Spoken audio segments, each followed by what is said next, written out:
Step in my dojo, you Step in my dojo, you step in my Hey. Yo, what up? Hey. Hello. Welcome. At Producer Dojo, we have a constant stream of live events waiting for you to come get your learn on. Sign up at the link below to make sure you don't miss out.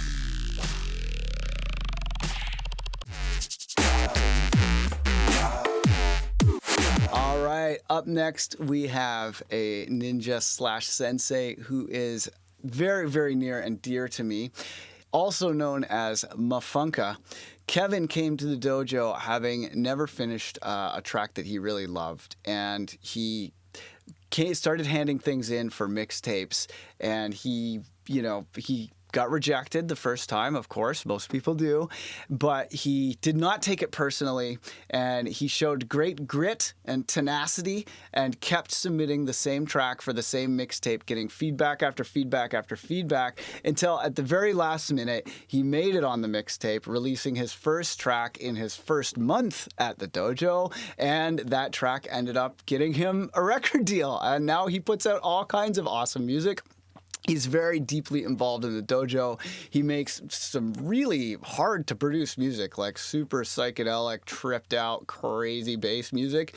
And he's a wonderful human being. Grit is not his only positive characteristic. He is also very, very nice and very good at teaching things. So he's got a great lesson in store for you today. I'm sure you're going to get a lot out of it. Can I get some action in the chat for Mufunka?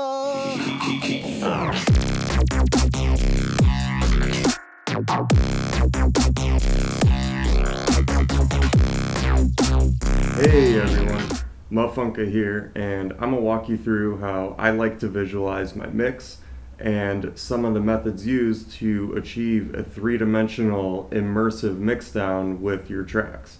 But before we jump into Ableton, I'd like to reference a couple paintings that I keep up in my studio.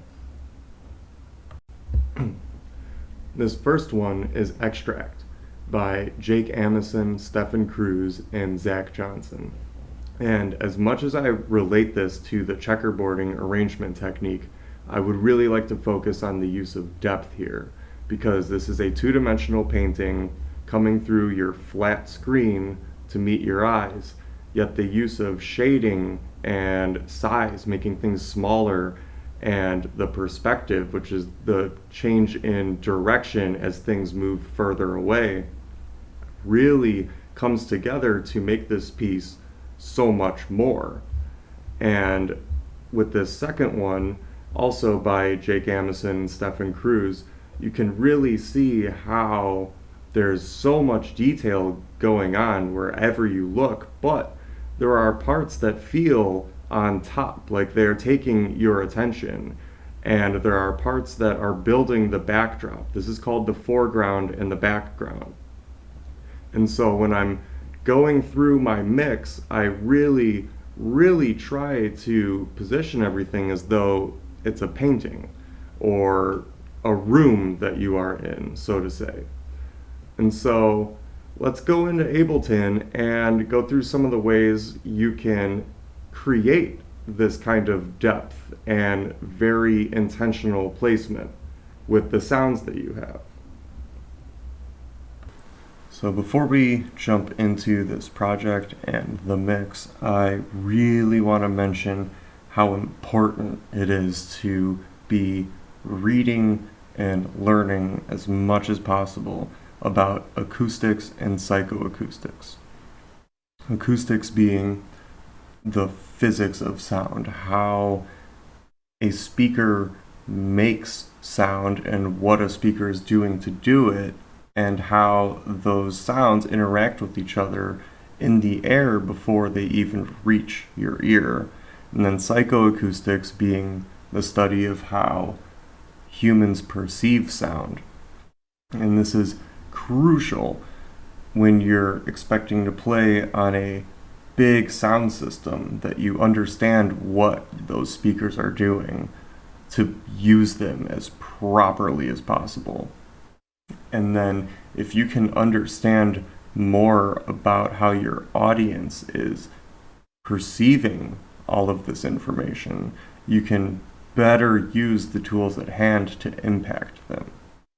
Things like loudness and harshness, like it's not really a decibel thing.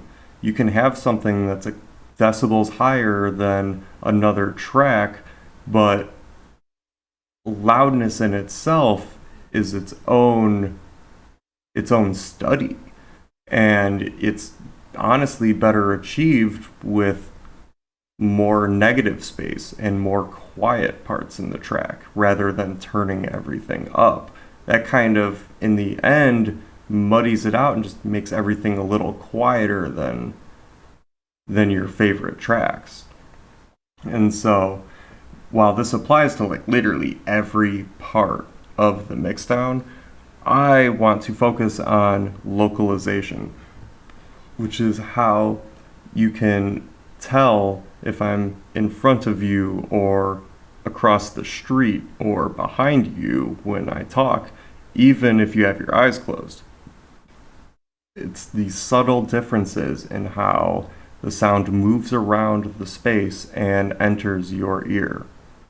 And so let's dive right into it and listen to this intro. And I'm going to be starting with just making it mono and then full so you can really gather the sense of what a stereo mix is doing to open up the space. And so let's check this out.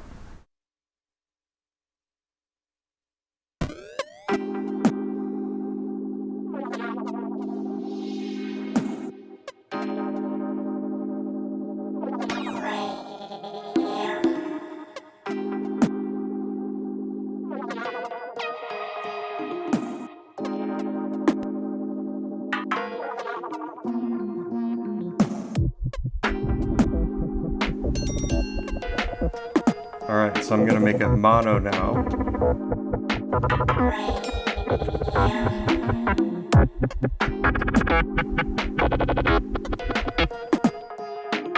Open it.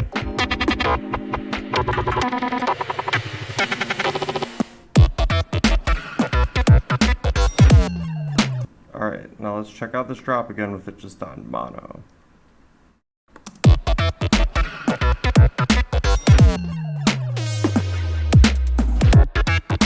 Sounds alright, but it's all squished together and like it lost all of that space. So here, mono, open.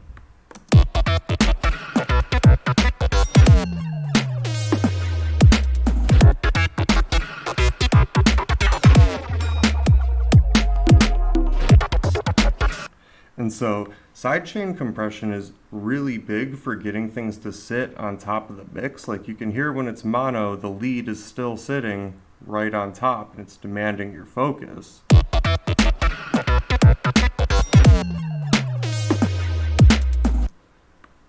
But when it's more open,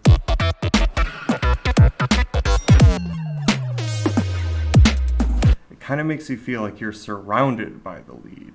You know, it's hitting the left and right differently, but it's both very clear and up in front. Whereas if something was far away, it would sound filtered out and a bit quieter. And you can hear that with this little far away rack. It's super simple thing. It's the first thing I learned in Producer Dojo, actually, was how to make a far away rack. And it's an Abbey Road reverb, kind of like a little change on it.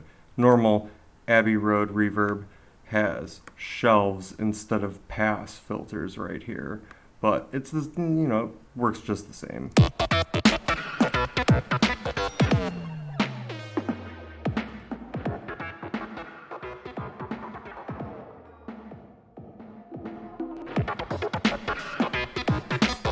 All right, so you hear how it sounds like really far away here. Obviously it's very extreme, more extreme than I would normally use, but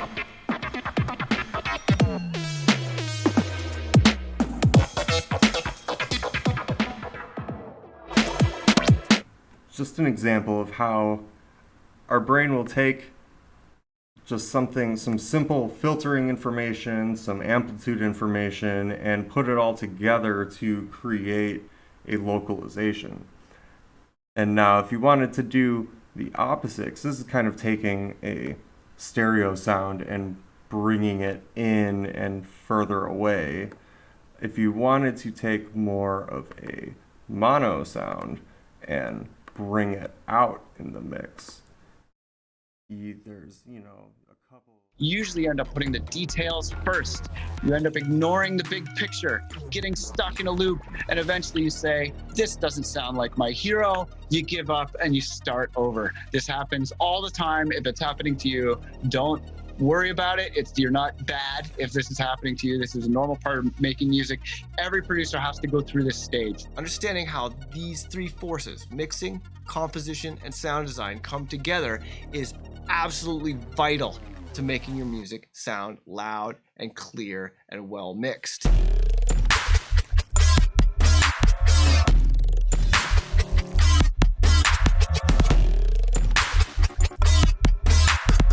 But if you don't know why, it's a mind-boggling sea of details.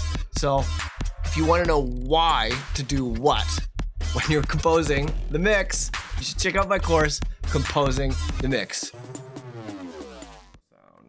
And bring it out in the mix.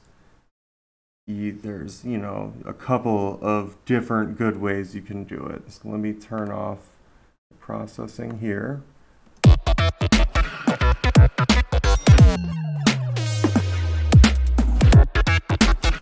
Okay.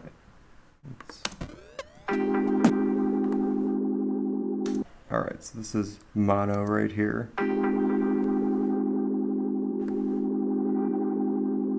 And so this delay right here is set up to be a Haas effect, where the left and right signals are separated by, anything less than 30 milliseconds. Our brain can't tell the difference, and it makes it all one sound, but it does know that it's not hitting each ear at the same time. And so it brings it like right up on top of us.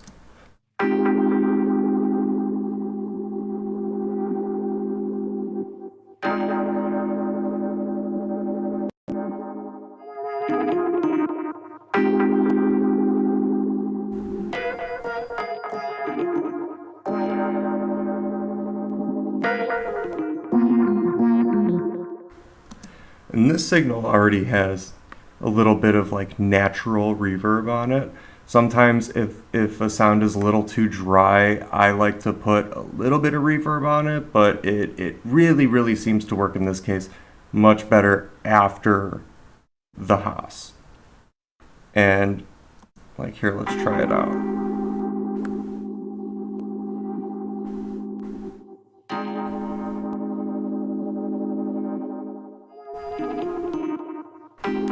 Let's move the delay after the reverb.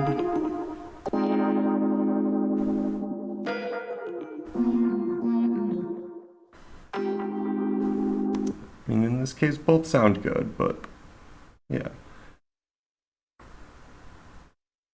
And so that's like a really, really immediate way to do it.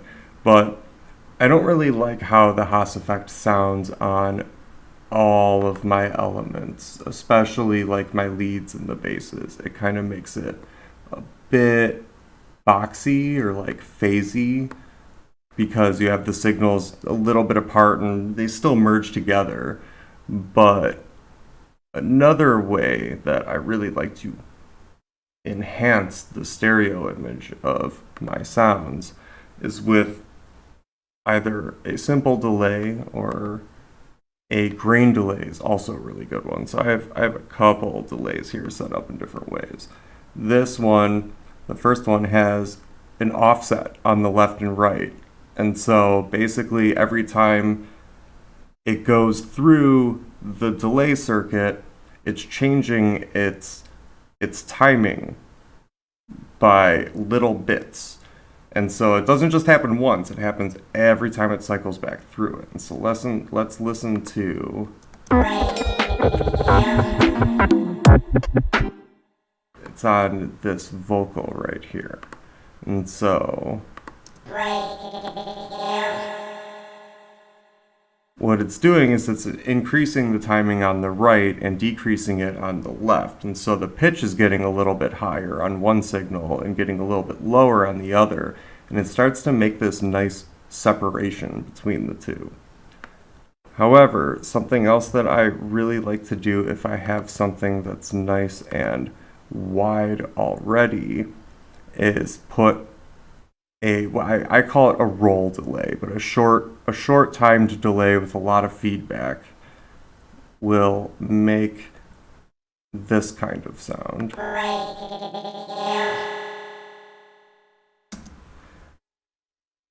And pair that with a utility that changes its stereo width.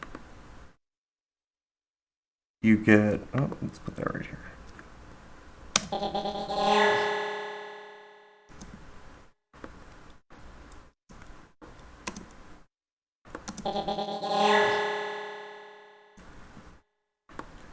Makes it sound like as it disappears, it goes off into the distance. Let's re-enable you. Or a big favorite of mine, let's see how this one sounds on the vocal, is the grain delay.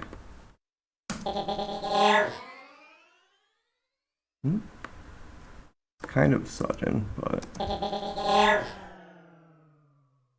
And so the grain delay kind of works the same as the first one, where when you adjust the pitch or like the random pitch or the frequency, it keeps that adjustment every time it goes through the circuit. And so it will make this nice subtle bendy motion, or you can turn it all the way up and makes these like really interesting artifacts and stuff, but it really helps create a nice wide image that is clean because it changes the pitch so much that it's no longer interacting with the mono signal and causing phasing and things like that. Those are some of my favorite ways to open up and expand the stereo image. Chorus is really, really good for this too. Same with phaser. I like auto pan a lot if I want a more transparent movement in the song. I really, really like wider from polyverse, especially on my leads and occasionally my snare. But just anywhere where I want something to be wider but also mono compatible, it's just you really need to use that one gently, because if you push it too far, it just makes things sound weird. Not even quite sure how to describe it. It just makes it all boxy and like bad. But when you have these wide kind of sounds and you're trying to then separate them and have their own space in the mix, especially like panning wise, I think you'll find that the split panning mode, which if you don't know how to do that, just right click on the pan and it's right here, select split stereo pan mode. I have the same bass right here in split stereo, and what is the other one? And just stereo pan. And so here, I just want to show you how this sounds when you pan them both right.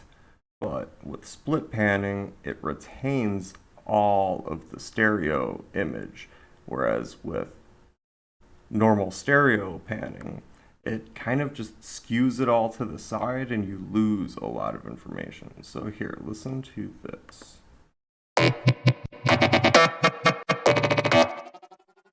Split pan. No. Stereo pan. Let's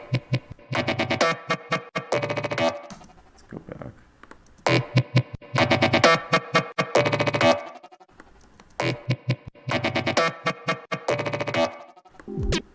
You hear how that just lost its image? It feels entirely to the right. whereas this one still has a bit of its three-dimensional.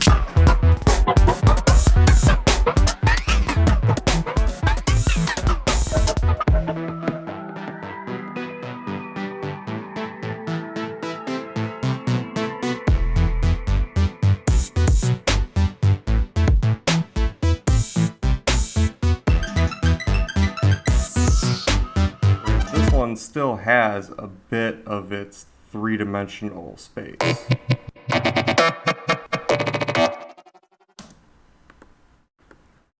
And you'll see in this project, especially, this is something that I utilize a lot.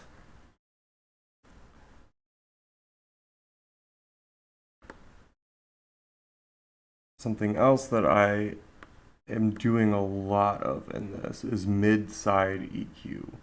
And this is to ensure that there's no sub-frequencies that are bleeding through the sides and fucking up the mix, and that the highs are not too strong and stuff like that. And so generally I kind of try to aim to get a nice little like Fletcher Munson curve kind of shape going on for the sides, that it matches how the human ear wants to hear sound. Something else that I am utilizing a lot in this project is sidechain compression in a mid-side processing rack. And so let me find the chords right here, since we have the bass and the chords playing at the same time, and both of them are wide. I wanted to make sure that these chords were not burying the bass.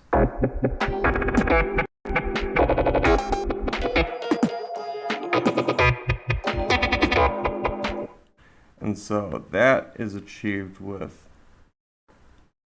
a mid-side rack, and it's really easy. It's just a utility on mid-side mode, grouped so that you have one on mid, one on side. And so that allows you to run separate processing on the different channels. And in this case, I'm using it to run a sidechain compressor from the bass into the mid channel, so that when the bass is coming in, it ducks enough of the chords to where it's still clear and on top, but it's not completely eliminating the signal.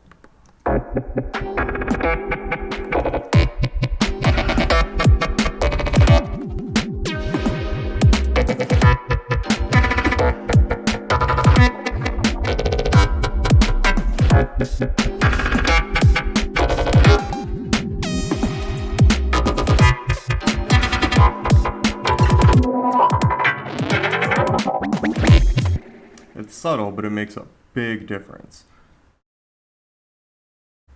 All right, and so let's go through and listen to the whole project.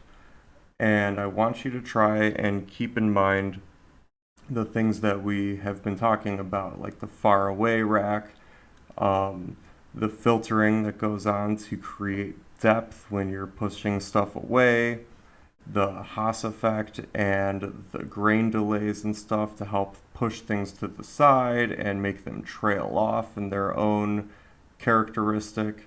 And so let's just see how all of this comes together.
Thank you so much for tuning in. I'm going to drop my email in the chat. If this inspires any of you to make some cool shit, I want to hear it. Send it my way. It's